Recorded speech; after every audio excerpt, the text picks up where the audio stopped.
مولانا وحید الدین خان صاحب نے نا انڈیا میں نا مختلف جیلوں کا وزٹ کر کے نا تو جو جیل میں رہنے والے ہیں ان کی روداد ایک جگہ اکٹھی کی تھی. اور میں اپنی کئی ویڈیوز میں کہہ چکا ہوں کہ ہمارے مین ٹی وی چینلز کو چاہیے کہ وہ جیل کے اندر کی زندگی لوگوں کو دکھائیں. واللہ میں کہتا ہوں کرائم ریٹ بالکل زیرو پہ آ جائے گا آپ کا. لوگوں کو پتہ ہی نہیں کہ اندر کی زندگی کتنی مشکل ہے. چند ویلاگرز نے بنائی ہے لیکن ظاہر ہے وہ اتنے پروفیشنل نہیں, انہیں اندازہ نہیں ہے. اور جو انہوں نے بھی بنائی ہے یقین کریں آپ کے آنسو بھی نہیں رکیں گے. جو لوگ 10 سال سے 15 سال سے 20 سال سے اندر ہے, 1 سال نہیں گزرتا اندر جو بندے کی حالت ہو جاتی ہے. تو وہ وحید الدین خان صاحب نے جب انٹرویو کیے تو جتنے لوگ اندر تھے وہ کہہ رہے تھے کہ اگر آپ کو کوئی تھپڑ مارے نا تو آپ دوسرا گال بھی اسے پیش کرتے ہیں کہ مار, قانون ہاتھ میں نہ لے. یہاں پہ بھی دیکھیں وہ ایک بندے کا دکھا رہے تھے, وہ کہتا ہے ماڑا اس نے میرے والد کو گالی دی تو میں نے اس کو پھر جا کے فائر مار دیا.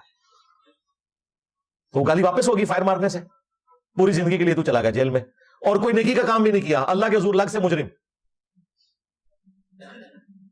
اس ٹائم میٹر پھر جاتا ہے. اسی لیے بخاری مسلم حدیث ہے, 2 بندے لڑ رہے تھے تو آپ نے فرمایا میں ایک کلمہ ایسا جانتا ہوں جو پڑھ لیں تو یہ معاملہ کافور ہو جائے گا, اعوذ باللہ من الشیطان الرجیم.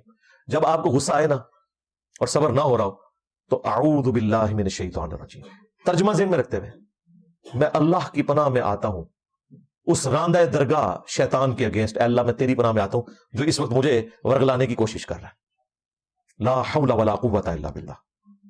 اس کے بعد اس جگہ کو بھی چھوڑ دے.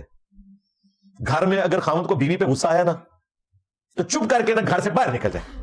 15-20 منٹ بعد ویسے ہی غصہ ٹھنڈا ہو جاتا ہے اور 5 منٹ بعد وہ طلاق دے کے نا تو مولوی ڈھونڈتے پھرتے ہیں. 5 منٹ کے اندر غصہ ختم ہو جاتا ہے. بخاری مسلم میں نہیں آتا کہ مولا علی علیہ السلام کی سیدہ فاطمہ کے ساتھ چپکلش ہوئی تو گھر سے باہر نکل گئے. یہاں لوگ بیویوں کو باہر نکال دیتے ہیں. تو میں نے تو صبر سے بڑی کوئی چیز نہیں دیکھی. اللہ کا شکر ہے. کوئی انتقام کا جذبہ اپنے اندر نہ رکھے. ہمیشہ اپنے اسٹوڈنٹس کو بھی یہی نصیحت کی ہے. مولوی ممبر پہ بیٹھ کے آپ کو گالیاں بھی نکالے نا, پورا جمعہ آپ کے خلاف پڑھا دے, آپ نے ٹینشن نہیں لینی. آپ نے کہنا ان کے بڑوں نے تو مولا علی کو گالیاں دی تھی, حسن حسین نے ان کے پیچھے جمعے پڑھے ہیں, تو میں تو شاہی کوئی نہیں.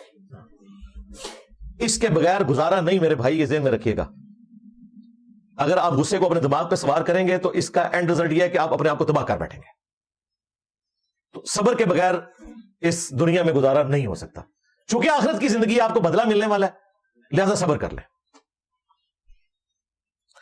اس صبر کا مطلب یہ نہ سمجھیے گا کہ آپ نے قانونی راستہ کو اختیار نہیں کرنا, وہ آپ نے کرنا ہے.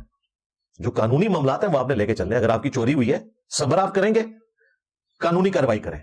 اگر کوئی بندہ ناحق قتل ہو گیا صبر آپ کریں گے, قانونی کارروائی آپ نے کرنی. قانونی کارروائی کرنے سے صبر کا ثواب ختم نہیں ہوتا, کیونکہ قانونی کارروائی کرنا بھی سنت ہے.